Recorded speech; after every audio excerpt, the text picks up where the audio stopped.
Boa noite. A Organização Internacional do Trabalho elogiou o Brasil. Vê como pontos positivos a queda do desemprego, o aumento do PIB per capita e a diminuição da taxa de pobreza. Mas aponta desafios que o país vai ter dificuldades para superar.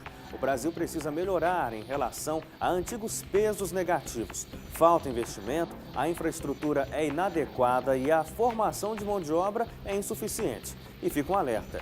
Neste ano, 100 mil trabalhadores devem perder o emprego no país. E no NT Vale de hoje você também vai ver as greves pelo Brasil. Em Salvador, o acordo foi desfeito. E em São Luís, todos os ônibus foram retirados de circulação. Meninas nigerianas sequestradas por milícia radical foram encontradas. Desmatamento atinge maior nível desde 2008. E ainda, medicamentos genéricos completam 15 anos, ganhando confiança de pacientes.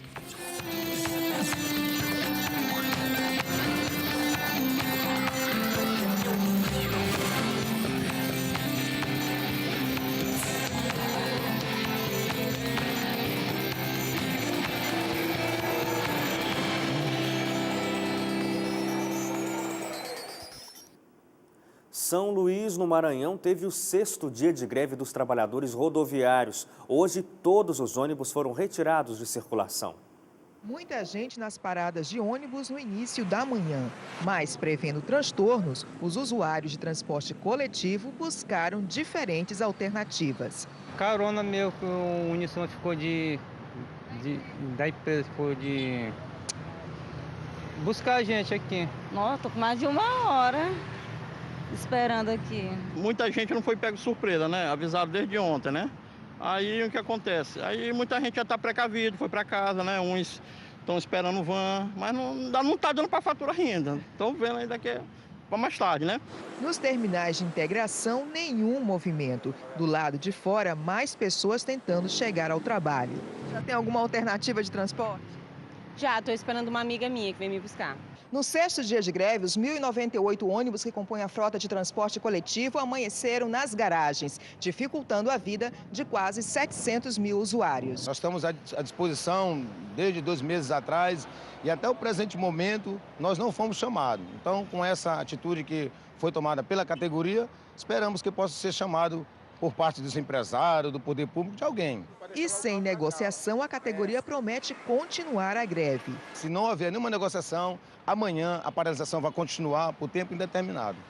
O Tribunal Regional do Trabalho havia determinado o percentual mínimo de 70% da frota circulando nos dias de paralisação, o que vinha sendo respeitado pelos rodoviários até ontem, quando os empresários não acenaram com uma nova proposta. O TRT estipulou multa de R$ 4.000 diária por cada hora descumprida.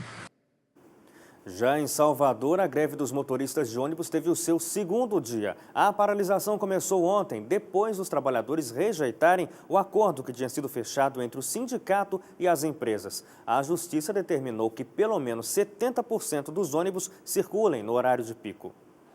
Clima de tensão entre os rodoviários nesta segunda-feira no Sindicato dos Eletricitários do Estado da Bahia. O sindicato aprovou o reajuste proposto pela Superintendência Regional do Trabalho e aceitou o reajuste de 9% salarial, o fim da hora fracionada e o aumento de 9% no ticket de refeição. Os rodoviários argumentam que não participaram da votação para aprovar os reajustes. Ninguém está satisfeito com isso aí. Esse jogo de manobra, ninguém está satisfeito. A gente quer saber o que aconteceu, porque nem o presidente, nenhum representante do sindicato está aqui com a gente. A categoria está aqui só lutando sozinho. Então a gente quer a presença do presidente aqui para decidir o que foi que aconteceu na reunião lá.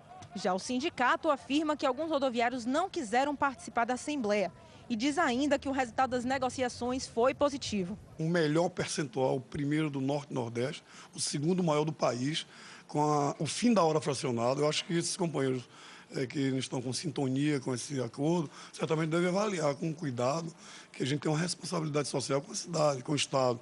O sindicato estava preparado para a greve, sim, mas se o número não fosse contemplativo. Os rodoviários decidiram parar os ônibus em circulação. A população que precisa do transporte coletivo ficou sem ter como voltar para casa. A gente é um ser humano, gente.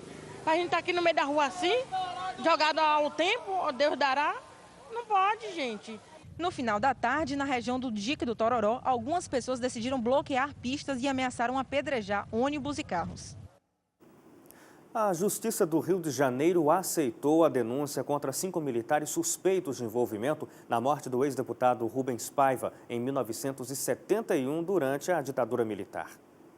Os réus José Antônio Nogueira Belian, general e ex-comandante do DOI, o Destacamento de Operações de Informações, e Rubens Paim Sampaio, ex-integrante do Centro de Informações do Exército no Rio, foram denunciados por homicídio triplamente qualificado.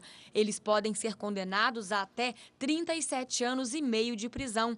Já o coronel reformado Raimundo Ronaldo Campos e os militares Jurandir Oxendorf Souza e Jaci Oxendorf Souza são acusados de ocultação de cadáver, fraude processual e associação criminosa armada. As penas previstas para os 3 crimes podem chegar a mais de 10 anos de prisão. De acordo com as investigações, a tortura e o assassinato de Rubens Paiva aconteceram dentro do Destacamento de Operações de Informações, o DOI, localizado na Tijuca, zona norte do Rio. A família fica constantemente sendo torturada até os dias de hoje. Isso é terrível. Então, isso é um passo importante, porque desaparecimento é um crime imprescritível também, né? É um crime que não prescreve desde que o corpo não apareceu, né? Então, essa questão é uma questão importante de ser levantada. Que figura é essa que a ditadura inventou? A figura perversa do desaparecido político. A denúncia do Ministério Público desmente a versão oficial dos militares para o desaparecimento de Rubens Paiva. O Exército sustentava que o ex-deputado teria sido resgatado por militantes da esquerda armada ao ser transportado de um carro por agentes do DOI no Alto da Boa Vista, no Rio. Mas, segundo o depoimento de um dos acusados, o episódio foi forjado pelos próprios militares, que atiraram e incendiaram o carro. Entre as provas apresentadas na denúncia estão documentos apreendidos no sítio do coronel reformado do Exército, Paulo Malhães, que apontam a participação dos 5 militares denunciados nos crimes. Malhães morreu no dia 24 de abril, depois de ter o sítio invadido por 3 homens armados.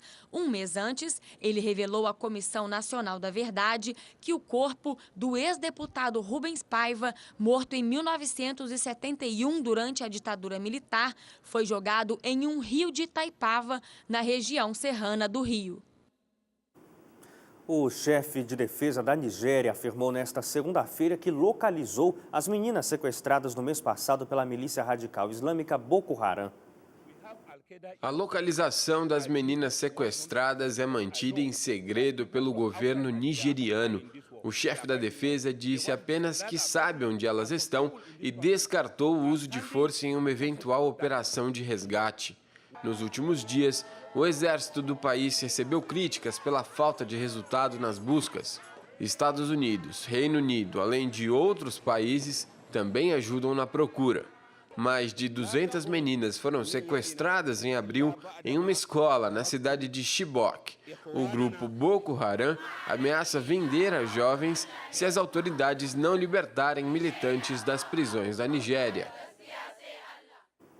As facções rivais palestinas Fatah e Hamas deram um importante passo hoje e anunciaram que vão formar um governo de unidade. O acordo entre os grupos é o passo mais significativo até agora para encerrar 7 anos de disputas entre os dois lados. O Hamas e o Fatah decidiram sobre uma lista de ministros independentes que vão governar áreas sob o controle palestino até as eleições nacionais daqui cerca de 6 meses. O presidente palestino Mahmoud Abbas vai fazer um anúncio formal sobre o novo governo no próximo final de semana. Já Israel considera o Hamas uma organização terrorista e ameaça impor sanções financeiras contra o governo de Abbas na Cisjordânia, se for firmado o acordo de unidade. As forças do governo da Ucrânia retomaram hoje o controle do aeroporto de Donetsk, no leste do país, que havia sido dominado por rebeldes no domingo. O governo ucraniano disse em um comunicado que o aeroporto está novamente sob controle do país. Segundo relatos da prefeitura de Donetsk, 40 pessoas morreram em combates entre rebeldes e soldados. Na segunda-feira, o exército da Ucrânia enviou aviões e paraquedistas para retomarem o controle do local atacado por separatistas pró-Rússia no domingo. Durante o dia, ainda foram ouvidos tiros próximo ao aeroporto. Hoje, o presidente da Rússia, Vladimir Putin, pediu o fim imediato da ofensiva militar nas regiões rebeldes. Em conversa telefônica com o primeiro-ministro da Itália, Matteo Renzi, Putin pediu diálogo entre as autoridades de Kiev e os representantes regionais. Mesmo com as eleições na Ucrânia no último final de semana, a tensão continua entre ucranianos e russos. O primeiro-ministro Arseniy Yatsenyuk descartou hoje quaisquer negociações bilaterais com o país vizinho sem a presença dos Estados Unidos e da União Europeia. Ми будемо зустрічатися з російським Газпромом в Стокгольмі в суді. A ex-primeira-ministra tailandesa Nguyen Shinawatra foi libertada hoje depois de 4 dias detida. Ela estava em um quartel militar desde sexta-feira. Nguyen foi levada um dia após as Forças Armadas decretarem golpe de Estado no país. O Egito decidiu prolongar até amanhã a eleição presidencial. Hoje foi decretado feriado no país e prolongado o horário de votação. Mesmo assim, poucas pessoas foram vistas nas zonas eleitorais. O general Abdel Fattah al-Sisi deve vencer a disputa com facilidade.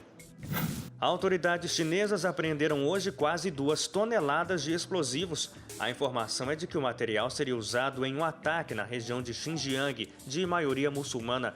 A polícia também prendeu 5 suspeitos de terrorismo.